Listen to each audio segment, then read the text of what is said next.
Magdalena and I'm with 2win2moro, and I'm dealing with athletes and their mindset and making them even more a successful athlete and being the best they can be. And today's guest, I'm so excited and very grateful that we have now Ryan, and you'll have to correct me on your surname because I've gotten it wrong so many times. So Ryan Faehnle, very close. Faehnle, okay. I'm yes. so sorry. And I won't be offended because I even mess it up myself sometimes. It's okay. Fair enough. And I'm truly grateful that he's here with us talking about such an important subject with athletes and coaches. Before we start, I would just like to say if there's anyone that would like to speak to Ryan at the end, or speak to myself about more information on what he does and what I do, please comment below. He's available for you to email. I'm sure Ryan will send details on how to contact him. With no further ado, please introduce yourself, Ryan, and your wonderful experience and knowledge and what you've been doing. Thank you so much. So I started out as an athlete, like many people in our profession.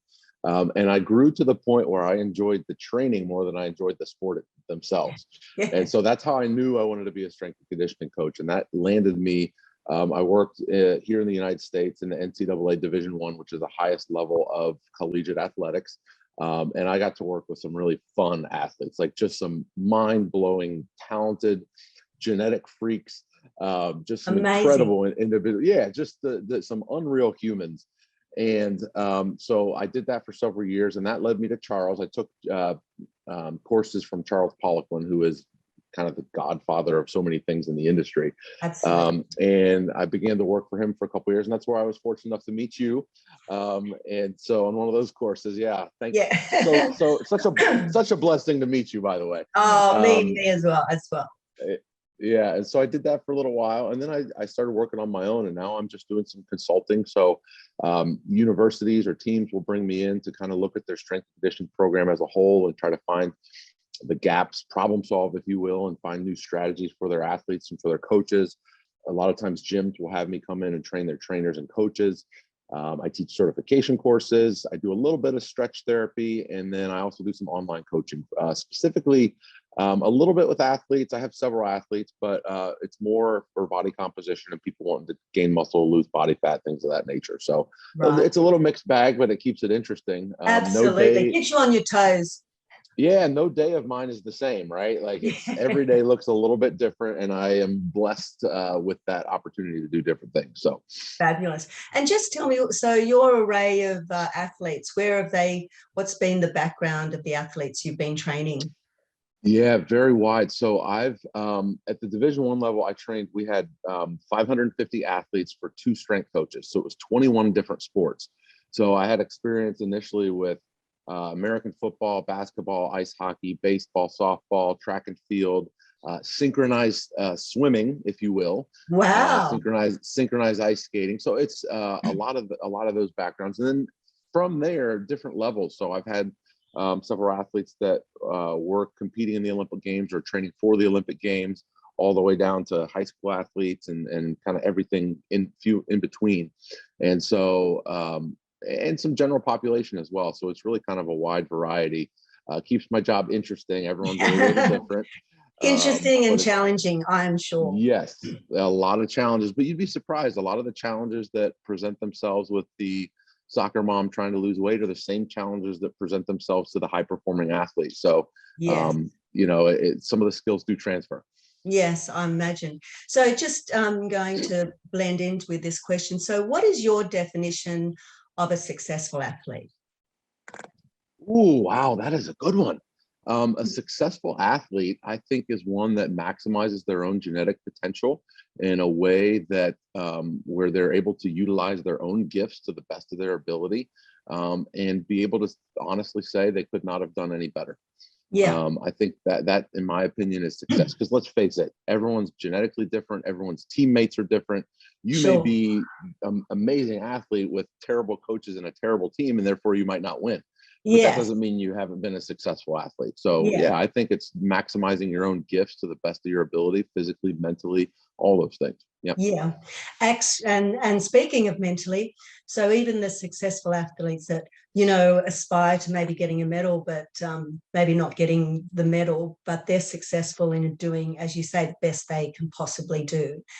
Correct. So what would you say that limits them? So you said about limiting beliefs. What is the common thing that you see, or have you seen in athletes that has been holding them back to be the successful athlete? Yeah, there's several things. One of the things is just perceived limitations that are self-imposed. And I don't know where these limitations come from. I think sometimes it's a big fish in a small pond scenario where you have someone that just doesn't know that any more or any better is possible. And so that limit exists often in their mind. I remember back when I was interning, this is kind of a funny story. So I was in college, and in the college weight room, I was one of the strongest people there. This was not the athletic weight room. This was just the general pop weight room. I could squat 125 kilos for 5 reps. So I thought I was the big dog on campus, right? Yeah. And so in my head, that was good. And then I had started to do an internship with the Division I athletes on that campus. And my very first day in that weight room, I saw a female that weighed about 100 pounds less than me. She was a track and field sprinter, squatted 165 kilos for 5 reps. And I was just like, amazing. I was like, all right, well, and what's funny is that shortly thereafter, my squat strength improved. And it wasn't because I trained any differently. It was because in my own head, I now knew that what I was doing before was not even that good, Yeah. And so it was somehow I had a self-imposed limitation in my head as to what was considered strong. And I think, again, it's big fish in small pond mentality. I was the strongest person in the very small, limited circle that I trained in. Yeah. And so I thought I was doing okay. And so I think a lot of athletes have that. If you look at the powerlifting club, like the West Side Barbell Club, Louis Simmons and those guys, it's a dog eat dog place where they continually challenge and push each other to be better. So I think being in an environment where there is a very healthy dose of competition is good for raising those self-imposed beliefs. Sometimes just seeing something that's possible is something that will raise those beliefs. I'll never forget my first boss was he played offensive lineman in American football. He was a very, very large man, and he had what you would call old man strength, where it's like they could just do these freakish things. Yeah. And the football team was in there doing snatches one day, and the kid was warming up, and he gets up and he has 70 kilos on the bar, 154 pounds. And he goes, the wrist straps to wrap around the bar. He goes to like strap into the bar. And my boss goes, "Hey, we're not using straps today. We're going to use our own grip." And the kid's exact words were, "But you can't do this much weight without straps." And my boss was funny. He had a temper too, and an incredible raging. You sure it wasn't Charles? Yeah, it's very, very similar. In fact, very similar in a lot of ways. But so this kid says, you can't snatch 70 kilos without straps. And my boss, like, his face started turning red, and he walked up. He was holding a coffee. He set his coffee down. He walked up with one hand, grabbed it in the middle of the bar, snatched it overhead, pressed it 5 times, spun around in a circle, slammed it on the ground, called the kid a pussy, and like yelled at him, and the kid like left the weight room. It was the craziest thing. But what's funny is after that, no one needed straps for anything anymore. Yeah. Like, oh my gosh, like, they were too scared. Like, wow. And so, again, it's when the mind can see what's actually possible, I think that opens a lot of possibilities, or at least having an experience like that opens your eyes to the fact that you do have these limitations on you. I think can help shed those things for sure. Sure. And when you said that you actually, when you saw this woman, training, so you sorted it out yourself. But what advice can you give, or have you given in your experience and in your past as coaching to help athletes? You were able to help yourself. What could you suggest? Sure. A lot of times just finding a role model, finding someone that's similar to them that has done better than they have is a good start to show them that it's possible. You know what I mean? If you look at world records, in the 100-meter sprint, there was a time when no one ever thought the 10-second barrier would be broken. And now there's a bunch of guys that can do it, right? Absolutely. And so I think it's a cultural thing too. Like as a culture for a while, we were not accepting the fact that someone could possibly run faster than 10 seconds. And so just having that example is one way to do it. But I'm a big believer too in visualization. So just, and this comes down to self-talk too. I haven't mentioned self-talk, but self-talk is such a powerful, either positive or negative, depending on how you use it. Sure. And so I like to encourage athletes just to have a voraciously positive attitude at all times and have an unlimiting belief in what they themselves can do. And it really is amazing when people start to visualize themselves achieving these goals or breaking these barriers. You know, one of the things now, and I'm sure you're familiar, is like in today's society, we are very poor breathers, right? Like we don't breathe properly. We tend to breathe with our neck and shoulders and not our diaphragms. So I often have athletes and clients do a lot of breathing drills. And what I'll do is I'll mix the two together. So we'll do the breathing drills, but while they're doing the breathing drills, we will focus on visualization of a very specific goal, all the things that go around to it. You know, for a weightlifting athlete, I'll have them actually visualize like to feel the chalk on their hands as they're walking up to the bar, to smell the ammonia cap if they use ammonia cap, you know, to feel the cold barbell in their hands as they wrap it, as they lock in to get set for a lift, and go through all the little sensory things that they might experience in that competition, and envision them over and over being successful at that one lift that they haven't done yet. And the more times you practice it in your mind, the more real it becomes and the more available it's going to be to your brain to do when it's time to do it. That is so perfect. And that is absolutely such a great advice, because, you know, the sensories, we call it VACOGs, you know, visual, auditory. I'm sure you know about the VACOGs, yes. Visual, auditory. So all those senses, and it gets you in a trance. It becomes trance-like, and it becomes so real. And when they have that, the performance just goes out the roof. It's just amazing. So you've seen, really is. So you've seen this become such a positive influence on them. Yes, absolutely. I mean, it's almost, I can tell when athletes do these exercises and when they don't, when they say they do, but they don't. It's just the way they approach everything. You know, when you do these things, confidence grows, because confidence is a byproduct of successful attempts in the past, right? Sure. If you've never squatted 500 pounds before, you're nervous, you're hesitant before you get into that bar for the first time. But after you've done it once, every other time you do it, you know, success breeds success, that type of thing. Well, I think you can breed success in your mind to begin mapping those neural pathways before you ever even do that thing, if that makes sense. And the brain is so complex. Like neurology, we are just scratching the surface from a research standpoint of what actually goes on in the brain and how the brain changes with everything that we do. And so I think that it's going to be really exciting, some of the answers we get within the next 10 to 20 years about psychology and about the brain and how it impacts all these things. And it's just really mind-blowing, no pun intended, just at how this works. I mean, Magdalena, I've seen athletes that had not a scrap of genetic potential turn out to be these incredible athletes because of their strong mental resolve, their willpower, their ability to visualize, their ability to be confident. I mean, it's just amazing. And then conversely, I've seen some genetic wonders that never amounted to really anything on the field of play because they were a head case. They were inside their own heads, or they had negative self-talk. They didn't believe in themselves. I mean, I think getting an athlete to believe in themselves is one of the most important things you can do. And as a coach, what do you think about coaching then? Shouldn't you were talking about mentoring.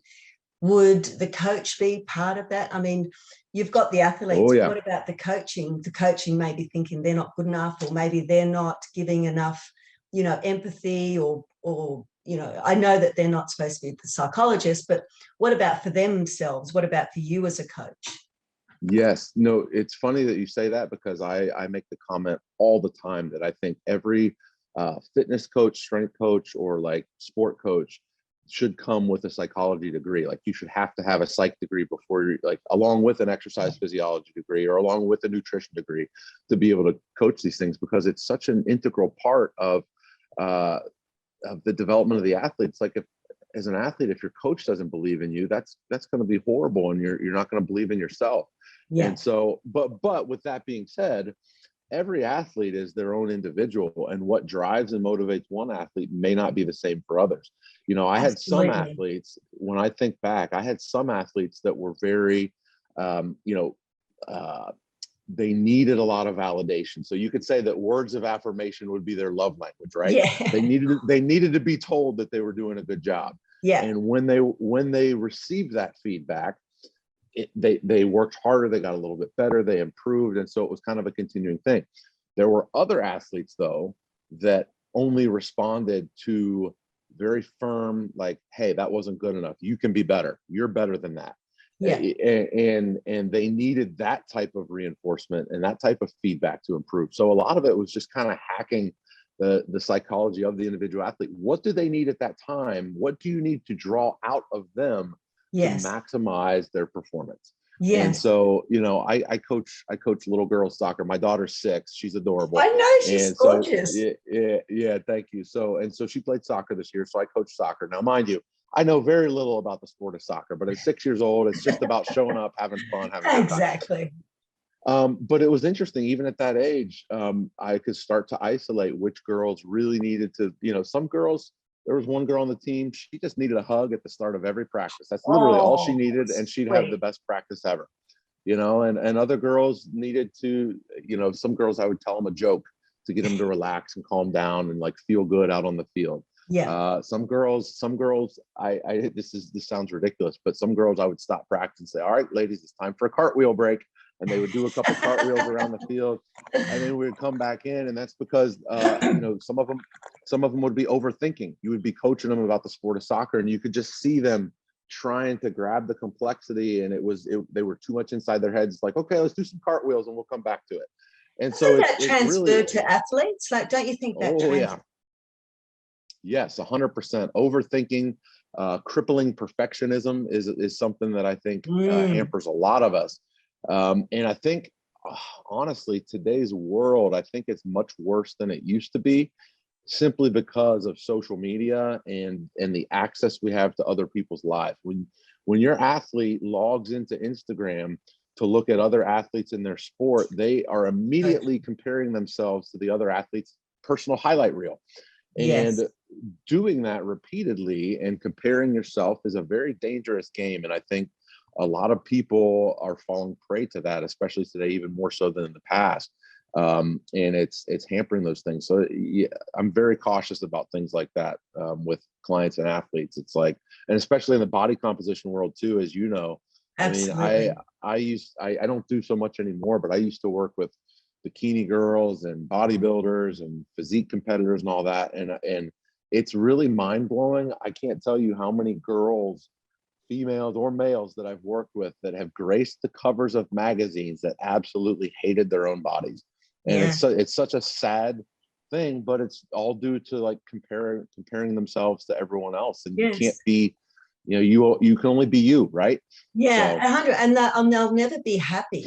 You know, even when they are that perfect, as you say, they're the perfect specimen in that field, but, you know, they'll still want to improve. There's nothing that they see as perfection.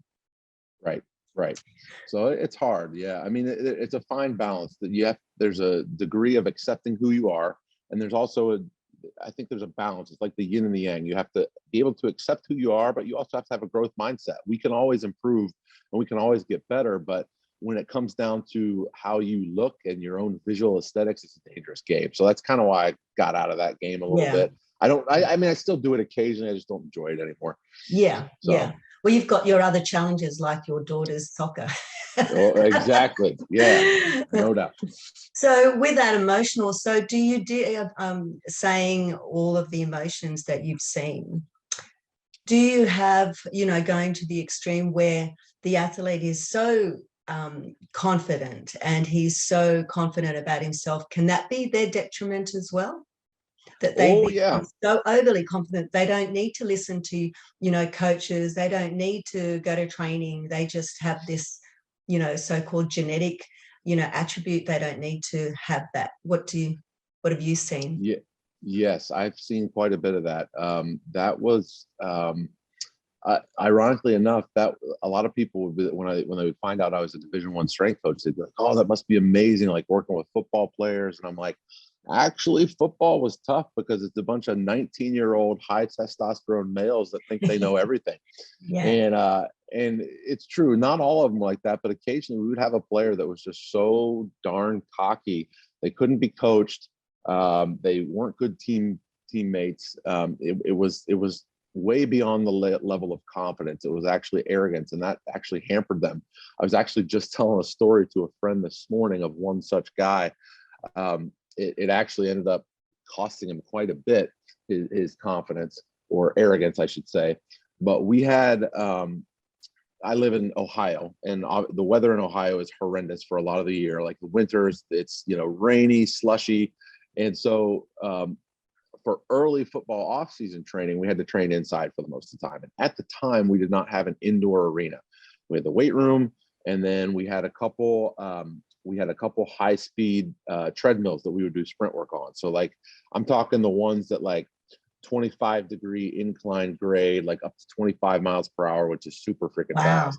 Yeah. And so we would do sprints on them. And we had a group of wide receivers that would compete. They would always like try to beat each other, it was a healthy environment for a while until one guy's arrogance got the best of him. One of the guys was running at like 24 miles per hour, and I forget the incline, which is insanely fast. We're doing 10-second bursts, and this guy he gets up and he pumps it up. He like increased it, and I was like, whoa. I was like, no, we're not doing this today. Yeah. No, I can do this. And it's like, no, you can't. You really can't. I was like, if you could do this for 10 seconds, you could win the 100 meters at the next Olympics. We're not doing this speed. And he just insisted to the point, and he gets on and goes shooting right off the back. And he got injured. Yeah, he got injured. And it's like, that's your own fault, dude. Like, I told you, Yeah. But again, ego gets the best of a lot of people at times. And I think, especially in today's world, ego is a big thing to try to manage on people. So yeah, I see that quite a bit, and overconfidence. And sometimes it takes being knocked down a few pegs to get that railed in. Exactly. In, you know what I mean? It's a hard fall, but something they need. Is. So, it also, speaking of soccer, so they also, that arrogance and that overconfidence, other team members. So because he was in a soccer team, it does affect the whole group team aura, the whole feeling of how they collaborate and how they move. Right. Doesn't it? Right. It does. One bad apple can ruin the whole team. Yeah. And that's honest truth. I would rather, looking back at all the teams I coached, and even teams I competed on myself, the best teams were one that didn't have like a single superstar. When I played basketball in high school, my junior year, we ended up being in the top 4 in the whole state. And what was interesting is we had 9 guys that average, like not a single person averaged double-digit scoring per game, but we had 9 guys averaging like 7 points per game. So it's like it was a legit team effort. Like there was no one superstar. It's like if you guard one guy, if you double team one guy, we got another guy that's just as good that can step up. And it was awesome. It really was. Like we were rotating guys in constantly. There were no egos. Perfect. There was no big star that we had to pamper or manage or anything like that. So that's pretty perfect. cool. Yeah. So, MJ was a bit like that. He, I know Michael Jordan, he was the biggest player, but what I've noticed when I was watching the replays, that he was calm and he gave other players credit, but I watched him through Dita. He was relaxed. Do you find that you need to be relaxed to be able to come onto field? So that mindset of just being tense and being, on guard, is that a detriment, or is it better to be relaxed and control? What do you feel? Very, very good question. What I've found is that the more motor control is involved in the sport, the more you need to be able to express relaxation. Whereas the more growth the motor pattern is, the more hyped up or amped or of a state you can be in. So like luge, for example, you pull one time and you lay down, Yeah. and so those guys, they can get really jacked up and aggressive, pull hard and then go. Yeah. Basketball, there's a lot of fine motor control and executing a jump shot, dribbling the ball, and if you're too hyped up, you'll dribble the ball off your knee. So there does need to be a degree of relaxation. It's like the arousal, right? Like how much arousal do you have versus what you need to do to perform. And I think a lot of people, and it goes back to the breathing that we talk about, it all centers from your breath. People that are stress breathers get really anxious and uptight and cannot relax when they perform. I train, are you familiar with the martial art Krav Maga by any chance? Yes. Okay, so I do Krav Maga right now, and it's I've been wanting to do that. It's amazing. Yeah, it's the hand-to-hand combat method of the Israeli Special Defense, the IDF, Israeli Defense Forces, their Special Forces unit. But it's very aggressive. It's very it's just designed to neutralize any situation, a knife attack, a gun attack, multiple attackers at once. It's not a sport fight, for example. So you don't compete in it because it's designed to end the conflict as rapidly as possible. Anyway, in that, sometimes in the multiple attacker drills, I get very tensed and aggressive. Yeah. And the instructors are constantly telling me to like relax my shoulders, like just let it flow. It's like a flow state. The more you're able to not think and just let it happen, the better off you're going to be. And I have an interesting story about that too, actually. Yeah, please. When I was a junior in high school, I was a horrible free throw shooter in basketball. Yeah. And for anyone that's watching that doesn't know basketball, a free throw is like when you get fouled and you go to the line and you're shooting a shot unguarded from 15 feet away.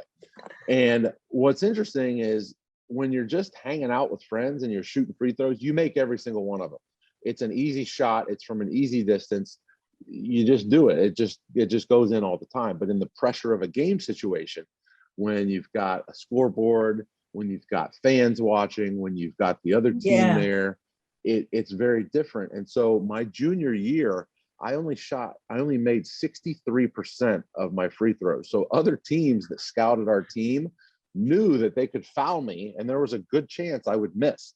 And so I got fouled a lot in my junior year, and I never capitalized on it because I was such a horrible free throw shooter. But again, in practice, I would make every one.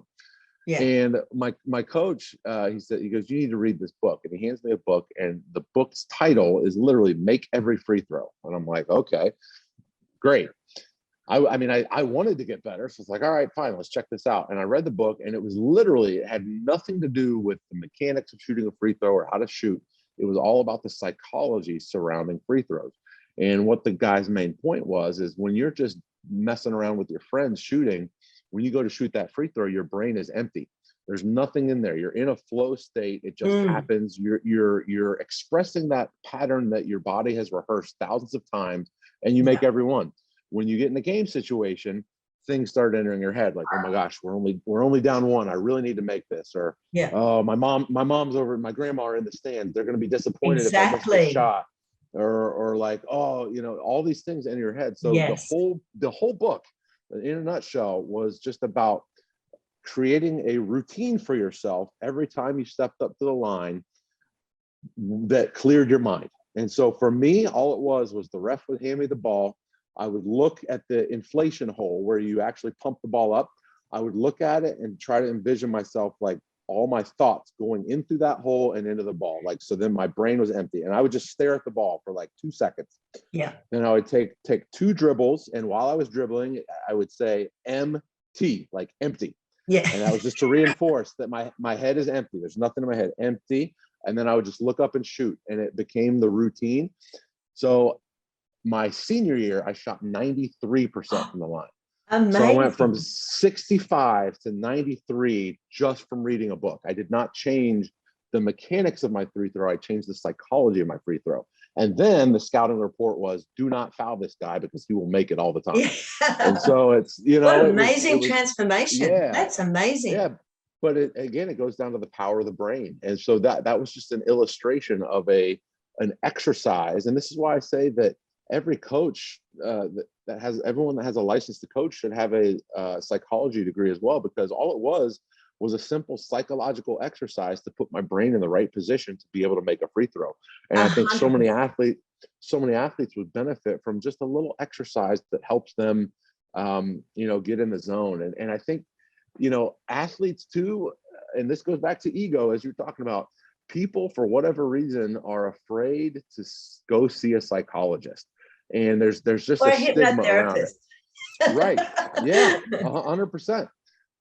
There's a stigma around it, like, oh, you must have something wrong with you. You must be crazy. You must. Yeah. And no, it's not that at all. It's just about how to optimize your mind for optimal performance. That's all it is. And so I think everyone should go seek out professional help from people like yourself that know and understand these things to help people be better. You've just hit the nail on the head, because having that mindset, every thought causes a feeling, and every feeling causes an action, yes. And having that thought and having that mindset, you were so brilliant to have a coach to hand you that book and change your life and change your career in basketball or your sports. But I feel that not many coaches are open, as you say. There's sometimes that old school of, that tunnel vision. It's all about training. It's all about nutrition. It's because you're not tough enough. And that tough love, like even parenting, doesn't always equate to the athlete or the child. It's not, they can send them the opposite way. 100%. And I see that a lot, especially with my nutrition consulting. Trust me, no one that wants to lose body fat truly believes that ice cream and brownies are good for their journey. Nobody believes that. And yet, what do they have problems staying out of, right? It's like they have problems making the right decisions. It comes down to psychology. And I always tell clients, I operate now a lot differently than I used to with nutrition. One of the things I tell people, I used to be very limiting, like no dairy, no gluten, no carbs, no this. And what's funny is, I'll do a simple exercise with you. All right. Are you ready for this? All right. You ready? All right. Yeah. You only have one job. Don't think of a pink elephant. Oh, okay. Yes. Okay. Got the pink elephant right here. Right. Pink elephant. So the same thing happens with clients with nutrition. If you say no dairy, no sugar, no ice cream, that is always what's on their mind. That's what they think about. And so willpower is like a battery. We only have so much of it before it runs out. And if you over restrict people, they may be fine for 2 weeks. They may do it for a month. They may even do it for 6 months. But inevitably, that willpower battery will run out at some point. And when it does, if you've been over restrictive, they are going to go full on off the rails, and they're going to go on a 3-month food bender and end up with more body fat than they started with. And so now I take a much different approach now. And I know this isn't a nutrition talk, but it is about the psychology. It's fine. It's all in the mindset. It's all about the psychology of eating. And so a lot of times I have to navigate that with people's food as well.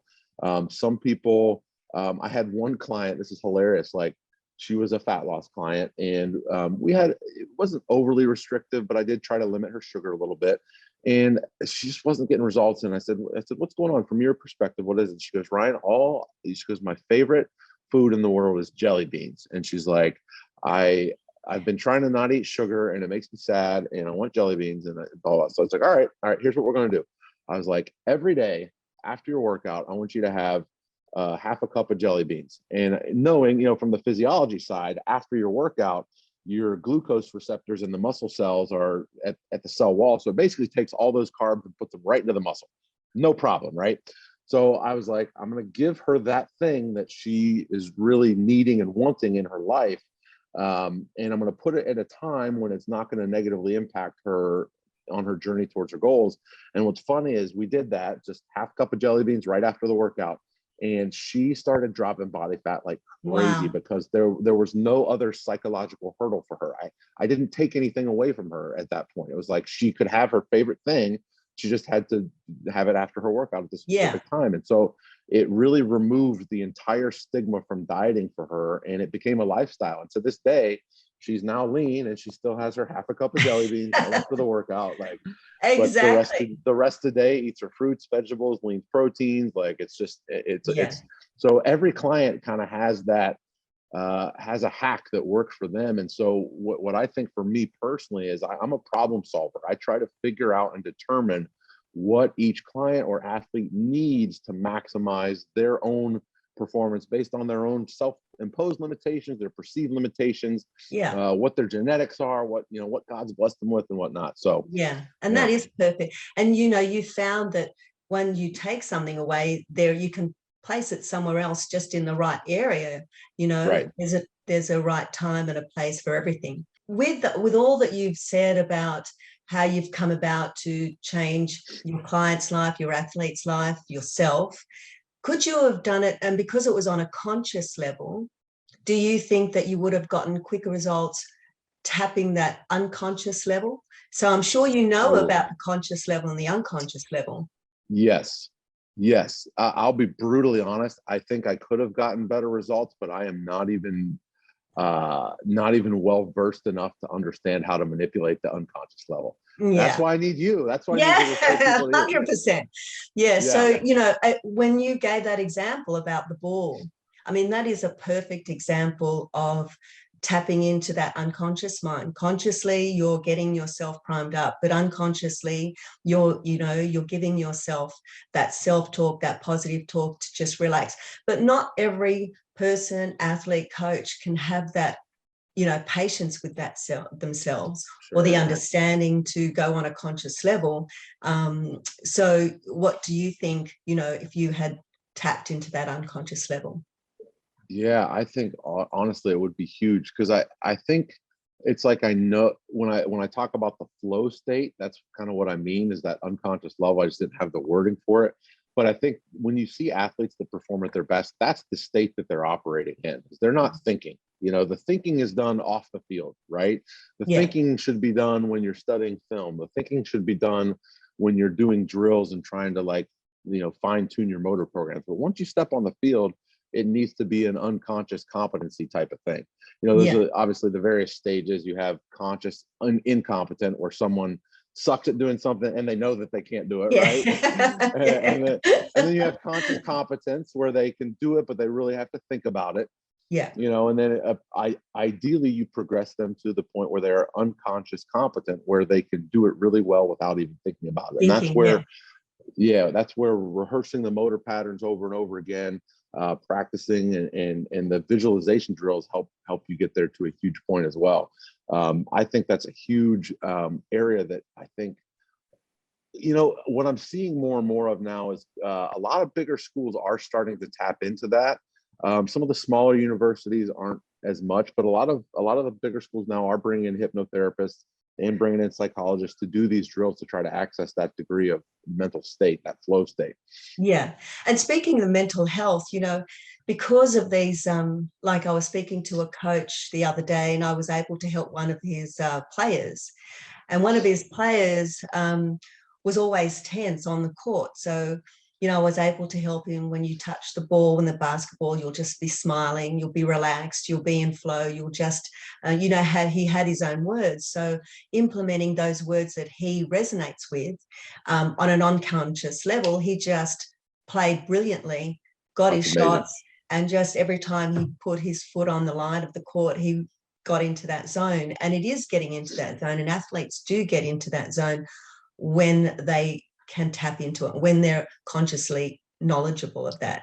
So when Right. you spoke about the mental health in schools, I feel like there is an issue with mental health, and it does start trauma at school as a child.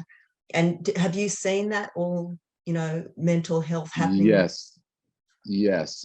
We all hold trauma differently, right? And it's interesting with the FST, the fascial stretch therapy that I do, and I'm sure you've experienced this as well. A lot of people hold trauma in their joints and soft tissues of their body. Yes. I've had several.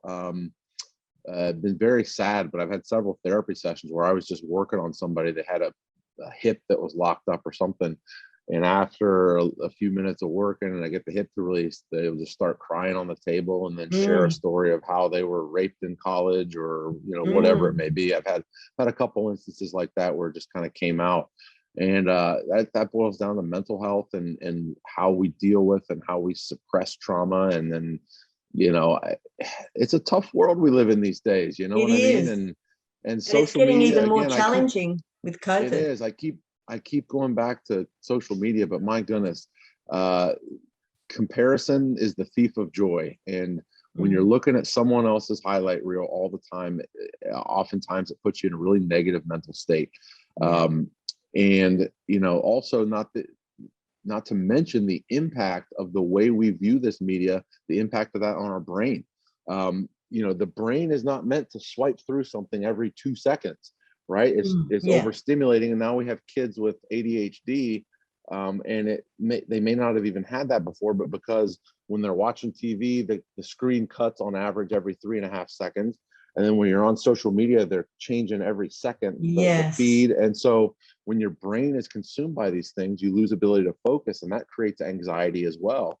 And so we have all these situations where people are just super anxious for no damn reason at all, other than the fact that they are negatively rewiring their brain through their acts of everyday living. And it's hard. Like I'm speaking this is the pot calling the kettle black, because I am on social media as well. But at least I'm aware of it, right? Like I know, like if I start, I can like put the phone down, walk away, and like take a break and get my mental state back. But like some people are just unaware how damaging that is to them. And it's just it's a crazy world. And I think people, again, there's a stigma associated with seeing a psychologist or a hypnotherapist. I think everyone should do it. It's just like exercising is good for your body. Doing these activities is good for your brain and your mental health and your well-being. It's so important. It's fitness for the mind. And so there shouldn't be a stigma with it.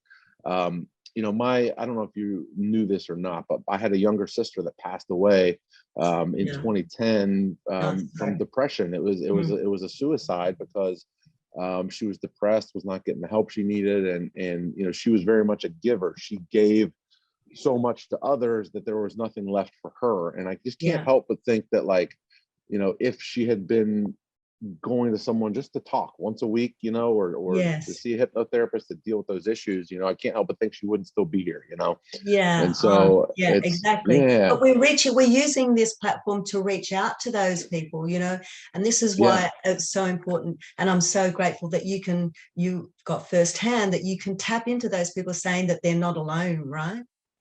Right. Absolutely.